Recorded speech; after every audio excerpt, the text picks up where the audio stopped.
মাশাল্লাহ একটা লাউ ছাড়া আমার বাইরা মির্জা আব্দুর রফে দিছেন। এখন খুব সুন্দর লমলমা পাতা পাতা দেখে জানে পরে একটা কুচু হইতো এটা দিয়া লাগের একটা সুটকি শিরা হইলেও ভালো হইব, চাটনি হইলেও ভালো হইব। তুমি পাতাটারে রোপণ মানে গাছটারে রোপণ করার আগে পাতা কাটিয়া একটা বাদাম হয়ে যাব সুটকি শিরা। পাতা যদি খাঞ্চিতে কাটি তে গাছ বলে বালা বড় হয়। একটা বাদে ফেলাই এইটা এই পিস, এটা বাংলা লাউ দেশি চেরা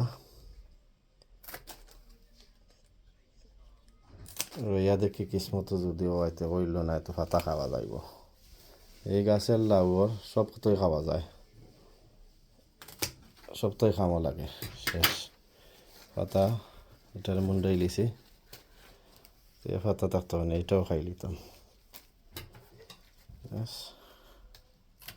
শেষ শেষ গাছের 12টা বাজাচ্ছে এখন রই মইটারে নিয়ে রোপণ করব। মাশাল্লাহ তো পাতা পাইছি, একটার হারিয়ে যাব।